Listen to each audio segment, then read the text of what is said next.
आप सभी लोगों को मेरा प्रणाम।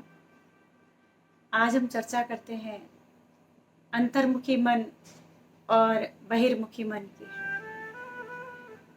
कि अंतर्मुखी मन क्या होता है और जो बहिर्मुख मन होता है वो क्या होता है। क्योंकि जितने भी इस धराधाम पर महान पुरुष आए, राम, कृष्ण, ईसा मसीह और महावीर स्वामी, भगवान बुद्ध, बाबा नानक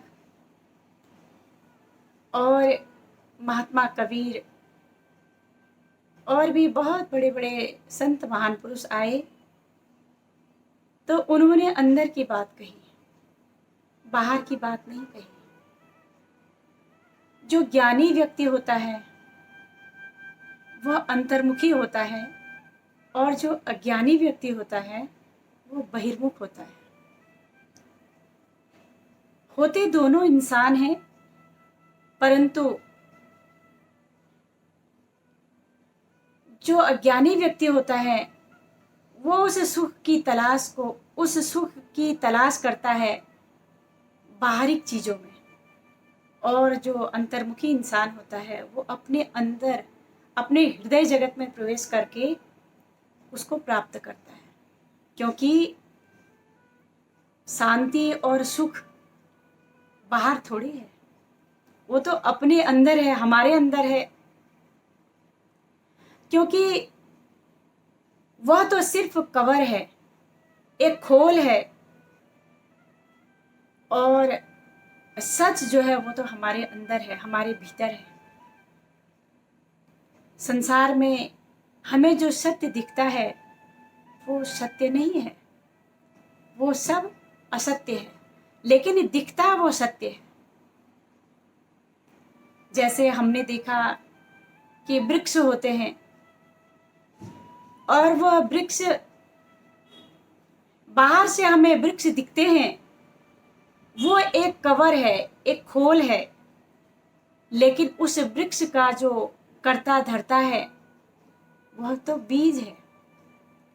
क्योंकि उसकी उत्पत्ति ही बीज से हुई है।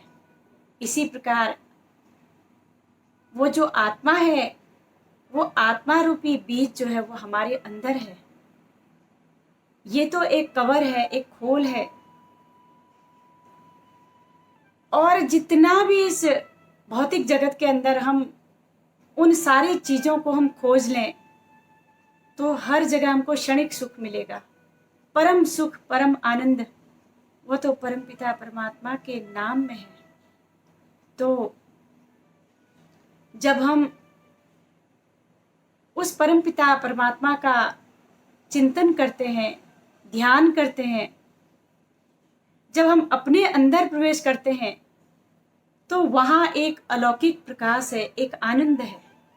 जो आनंद हम प्राप्त कर सकते हैं, जब मैं कर सकती हूं तो आप भी कर सकते हैं। बशर्ते उसके लिए आपको एक ऐसा दृष्टा बनना पड़ेगा,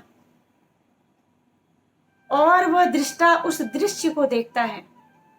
क्योंकि तीन हैं, एक दृष्टा है, एक दृश्य है और एक दर्शन है। और कहां पर उसको करना है, कैसे करना है, उठ करके प्रातः काल उठ करके ब्रह्म मुहूर्त में उस नित्य शाश्वत परम पिता परमात्मा का चिंतन अपने हृदय जगत के अंदर प्रवेश होके, और अंदर वही जा सकता है जिसे अंदर का ज्ञान होगा। बहिर्मुखी इंसान अंदर नहीं जा सकता है। उसकी खोज तो बाहरी तत्वों में है कि यहाँ मिल जाएगा, यहाँ मिल जाएगा, यहाँ मिल जाएगा। मंदिरों में, मस्जिदों में, गिरजाघरों में भगवान को खोजता है, लेकिन वो वहां नहीं मिलेगा। जो चीज जहां खोई हुई है वो चीज वहीं मिलेगी। जैसे एक बुढ़िया माँ जी, उसकी जो सुई थी वो उसके घर के अंदर खो गई। और घर में अंधेरा बहुत था, रोड में उजाला था, तो अपनी सुई को ढूंढने के लिए रोड में चली जाती है। और इतना टाइम हो गया उसको, लेकिन उसे वो मिला ही नहीं, वो सुई उसको मिली ही नहीं वहां। इतने में वहां से एक फकीर जा रहे होते हैं, एक संत जा रहे होते हैं, और वो पूछते हैं कि माँ जी, क्या मैं आपकी मदद कर सकता हूँ? क्या खो गया आपका? आप यहाँ क्या खोज रही हैं? तो माँ जी कहती है, अरे बेटा, सुई थी एक, उसी को खोज रही थी और मेरी सुई खो गई। अब इतना टाइम हो गया, मिलने का नाम ही नहीं है। तो संत पूछते हैं कि मुझे वो जगह बताओ कि जिस जगह आपने उस सुई को खोया है, मैं उसी जगह पर ढूंढूंगा। तो माँ जी कहती है, अरे सुई तो अंदर खोई हुई है, लेकिन अंदर अंधेरा था और बाहर प्रकाश था, उजाला था, इसलिए यहाँ खोजने आ गए। संत हंसते हैं, कहते हैं, अरे जो चीज जहां खोती है वो वहीं मिलती है, वो बाहर नहीं मिल सकती है। आप मुझे बताओ, मैं आपको सुई खोज करके दे दूंगा। जहां खोई हुई थी वहीं पर उजाला किया, एक दिया जलाया, दीपक जलाया, रोशनी की प्रकाश किया, तो वह सुई जो थी वो मिल गई। तो वस्तु कहीं ढूंढे कहीं, के विधि आवे हाथ, वस्तु तब पाइए जब भेदी लीजे साथ। भेदी लीजे साथ, वस्तु दी लखाए, कोटि जन्म का पंथ था, पल में पहुंचा जाए। कैसे मिल गया? चीज हमारे अंदर है, खोए हम हैं। लेकिन भगवान बुद्ध से कहते हैं, लोग कहते हैं, क्या तुम्हारा सत्संग सुनने से, तुम्हारा प्रवचन सुनने से क्या हमें भगवान की प्राप्ति हो जाएगी? भगवान बुद्ध कहते नहीं, सत्संग सुनने से आपको भगवान की प्राप्ति नहीं हो सकती है, लेकिन आपको सत्संग जो है आपके अंदर एक जिज्ञासा पैदा कर देता है, एक चाह पैदा कर देता है, एक प्रेम, एक विरह, एक वैराग्य उसको प्रकट करता है। ये सत्संग की महानता है। और भगवान तो आपको, भगवान की जब भक्ति करेंगे, जब भगवान आपको मिल जाएगा, जब आप साधना करेंगे तो भगवान आपको तब मिलेगा। भगवान ऐसे नहीं मिलते। जब दुनिया में हर चीज के तरीके हैं, हर चीज का उपाय है, तो भगवान को जानने के लिए, अपने अंदर हृदय जगत में प्रवेश होने के लिए भी हमें युक्ति चाहिए, हमें विधि चाहिए। उसके द्वारा हम अपने हृदय जगत में प्रवेश कर सकते हैं। आप लोगों ने देखा होगा कि भगवान शिव और जितने भी महान पुरुष हैं, वो सब भ्रिकुटी के मध्य में, इसको त्रिकुटी भी बोलते हैं, इसको भ्रिकुटी भी बोलते हैं, दोनों भावों के बीच में वो अपनी दोनों जो है भ्रिकुटी के मध्य में दोनों पुतलियों को टिका करके वो भगवान का ध्यान कर रहे हैं। क्योंकि यहाँ पर दृश्य को देखा जाता है और हम दृष्टा हैं, और यहाँ पर दर्शन किया जाता है, जिसे कहते हैं गंगा, यमुना, सरस्वती। क्योंकि गंगा और यमुना तो दिखती है लेकिन सरस्वती नहीं दिखती, तो तीनों नाड़ियों का समावेश यहाँ पर होता है। क्योंकि तीनों नाड़ियाँ, ईड़ा, पिंगला और सुषुम्ना नाड़ी, हमारे अंदर जो ये तीन नाड़ियाँ हैं, एक ईड़ा स्वर है, एक पिंगला स्वर है, और एक, जब ये दोनों स्वर सुषुम्ना नाड़ी में, जब भ्रिकुटी के मध्य में जो तीसरी नाड़ी है, जब यहाँ पर मिल जाते हैं, उसको कहते हैं त्रिकुटी का संगम। और जब दृष्टा और दृश्य दोनों एक हो जाते हैं, तो वहां पर महा आनंद सुख की अनुभूति होती है, अखंड सुख, जिसका कभी खंडन नहीं होता। उस पार ब्रह्म परमात्मा का दीदार करके वो अपने आप को दृष्टा और दृश्य दोनों समाप्त हो जाते हैं, वह उसी में विलीन हो जाते हैं। उसको कहते हैं अंतर्मुखी। तो अंतर्मुखी हम कैसे होंगे? और जितने भी पदार्थ हैं संसार के अंदर, वो हमें और भी ज्यादा बहिर्मुखी बना देते हैं। हम सोचते हैं इसमें जो सुख होगा, इसमें जो सुख होगा, इसमें जो आनंद होगा, लेकिन आनंद वहां नहीं। जो चीज जहां खोई हुई है वो चीज वहीं मिलेगी। इसलिए हमारे अंदर ही वो चीज है, हमें उसको खोजना है। और दुख कहां से उत्पन्न होता है? बहिर्मुख जो होता है इंसान, बहिर्मुखी प्रवृत्ति होने से मनुष्य को बहुत दुखों का सामना करना पड़ता है। लेकिन संत कहते हैं,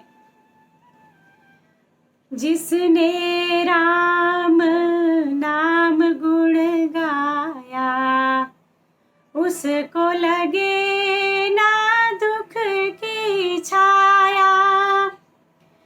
निर्धन का धन राम नाम है, मैं हूँ प्रेम दीवानी रे। तेरी 2 दिन की जिंदगानी, तू राम भजन कर प्राणी रे। तेरी 2 दिन की जिंदगानी। संत यही कहते हैं कि जिसने उस परमात्मा के नाम का सुमिरन कर लिया अपने अंदर, क्योंकि जो माला है हमारे अंदर, आप बाहर की माला फेरते हो, वो तो आपको एक जो हमारे अंदर जो असली तत्व है, जो साकार चीज है, संसार के करतार का कोई आकार ना होता तो उसका ये संसार भी साकार ना होता। साकार से जाहिर है निराकार की हस्ती, साकार ना होता तो निराकार ना होता, क्योंकि वो डुप्लीकेट है। और हमारे अंदर जो कर का मणका डार दे, मन का मणका फेर, जो मन का मणका है, जो मणके बिखरे हुए हैं, जो श्वासों के मोती हैं, वह धागा क्या है? उस धागे को हमें समझना है, उसमें पिरोना है। और जब उसमें हम पिरो लेंगे तो उस नाम का सुमिरन निरंतर हमारे श्वासों के अंदर हो सकता है, जिसको अखंड कहते हैं, जिसको महाजागरण कहते हैं, जिसको भगवान शिव किया करते थे। भगवान शिव को ऐसी क्या परेशानी हो गई थी कि वो भगवान राम से ये कहते कि बार बार बर मांग हूं, हर सिदेव श्री रंग, पद सरोज अनपाइनी भक्ति सदा सत्संग। कि प्रभु मुझे अपनी भक्ति देना, मुझे अपना संग देना। ऐसा भगवान शंकर ने ऐसा क्या पाप किया था कि वो भगवान राम से ऐसा वर मांगते? लेकिन भगवान ने कहा कि सत्संग के अंदर इतनी अगाध शक्ति है कि वह परम पिता परमात्मा तक पहुंचने का रास्ता बताता है। ये सत्संग से मिलता है। इसलिए प्रभु मेरे अंतर के पट खोल, चाहे मेरी आंखें ले ले, ज्ञान की आंखें खोल, प्रभु मेरे अंतर के पट खोल। कि बाहर के पट बंद कर अंदर के पट खोल, कि बहिर्मुखी को छोड़ करके अंतर्मुख होना एक ज्ञानी की निशानी होती है। तो हम भी उस परम तत्व को, परम बीज को प्राप्त करें और उसको प्राप्त करके चिंतन करें, ईश्वर का ध्यान करें और उस ब्रह्म बेला में उठ करके। और दूसरी वीडियो में मैं आपको बताऊंगी कि आपको भी ब्रह्म बेला में, ब्रह्म मुहूर्त में क्या करना है। आज के लिए इतना ही। आप सभी लोगों को प्रणाम।